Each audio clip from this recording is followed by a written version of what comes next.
Hi there.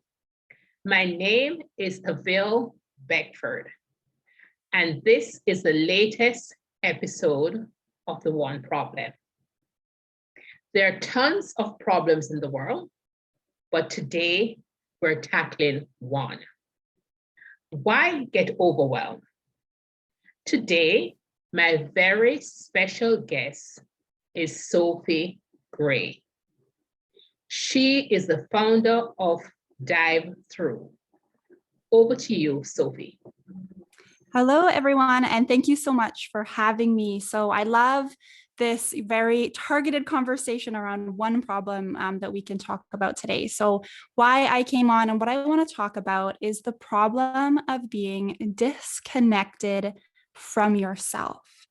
Now, what I mean by that is by having a lack of a relationship with yourself. And that might sound a little funny because, well, we're with ourselves every day. We're caught up in our mind. We hear our own thoughts.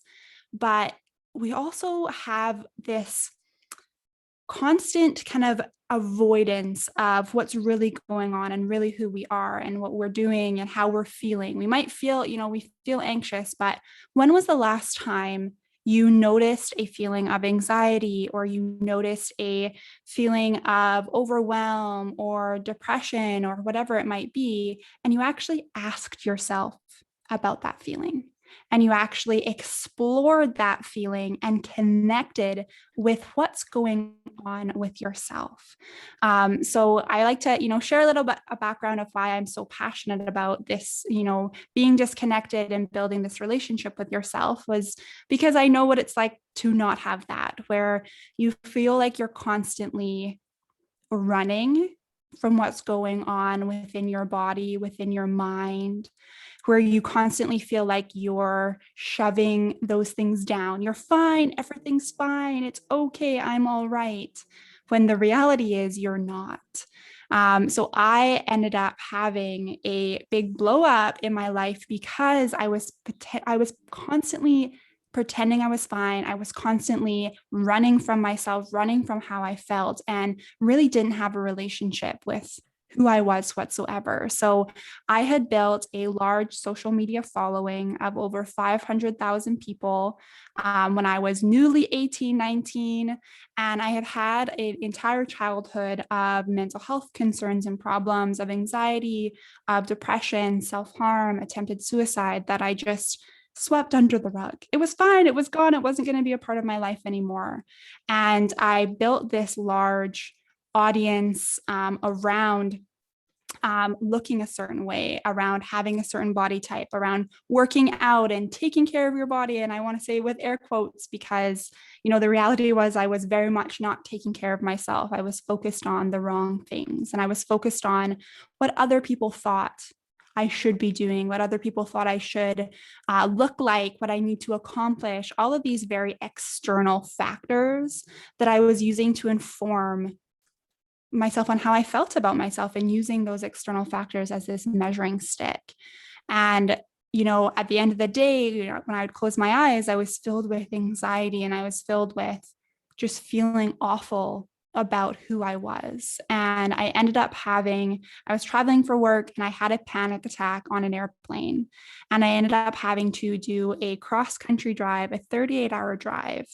And in the middle of that drive, I was having more panic attacks, and I got to this point where I was like, I need something. I need, a self-help book. I need a special breathing technique.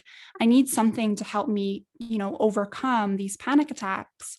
And I had a friend of mine say to me, they're like, you can't, there's nothing that you can take externally that's going to help you through this. You need to connect with yourself. You need to ask yourself what's going on. And I know it sounds so simple, but, we ask everyone around us constantly how they're doing, how are other people doing? And, we often don't actually listen and, really even care, but we don't truly slow down to listen to ourselves in response to that question.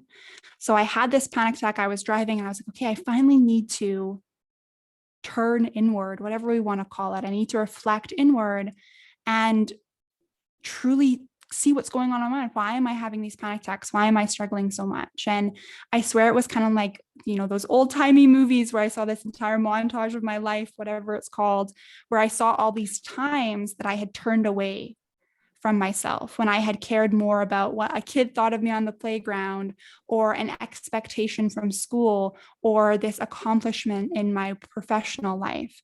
And I was constantly putting these external factors in more importance than my internal world. And from that experience, and why I wanted to address this one problem with you today, is because we have to stop running from ourselves, because eventually it will catch up. And for me, it was a panic attack on an airplane, which was a completely traumatizing and horrific experience for me. But now that I have the tools to turn in and connect. So what are those tools? For me, the number one way that I've connected with myself was through writing. If you're someone that likes writing as a medium, I challenge you to open up your journal, or maybe your notes on your phone or your desktop, and just ask the question of, how am I doing? And let yourself answer that honestly. It's going to take maybe a few sentences, a couple of minutes before you can actually get into, what's behind the facade of, I'm fine, it's okay. But let yourself take that guard down. And are you really okay?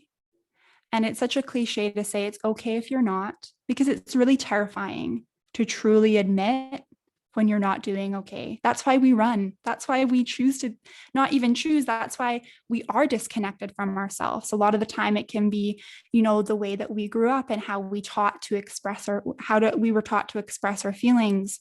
Or maybe there was a trauma that occurred where you didn't feel safe to disclose, or you didn't feel safe within yourself. And, this experience, whether it be done through journaling, which is a great medium to start yourself, or if you have the luxury of being able to afford to go to therapy to start this relationship in a safer container. But really, making that effort, as much as we're with ourselves every minute of every day, we're not truly intentionally with ourselves, where we sit down and make that effort to build a relationship. We talk a lot. There's so many articles around how to be the best partner, how to be the best parent, how to be the best child, whatever it might be. And, building those relationships in your professional and personal life. But we really also need to put that concrete effort into the relationship with ourselves. So, this problem, I think, a lot of people can relate to it in one way or another. And journaling was the tool for me. And that simple question of, how am I doing? What's going on? What do I need right now? When was the last time you asked yourself what you need? I think we have these, not superficial, but these, again, surface level of, I need food, I need, rest, I need these things. But what else do you need? Do you need, affection? Do you need compassion? Do you need space? Do you need a boundary in your life? Really, encouraging you to turn inward and to actually listen, because you are deserving of being listened to, especially from yourself. And it's going to be uncomfortable at first, but really, each day connecting and making, the intention of connecting with yourself, whether it be writing out a few journal sentences or pausing to take a breath, not needing to do like an intricate meditation or anything, but, pausing and maybe closing your eyes or keeping them open and asking, what in my body needs my attention right now? And breathing through that, noticing, how's your stomach feeling? How's your chest? Are you clenching your jaw? And just making that intentional connection with yourself in this busyness, and turning to yourself each and every day. When I reflect on my journey, I always used to reach outside of myself.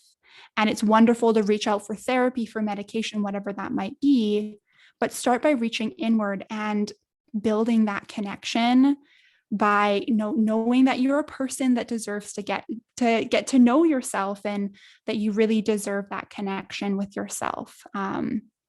So that's my long-winded rant, I guess, in a way.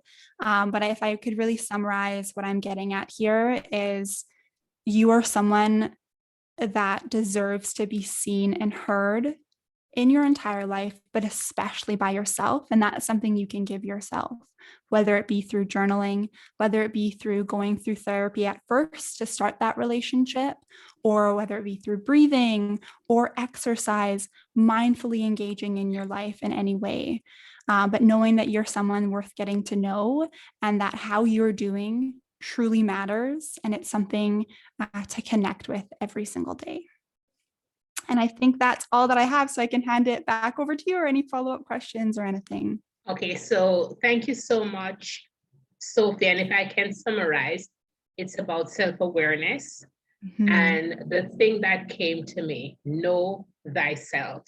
So thank you so much for coming on.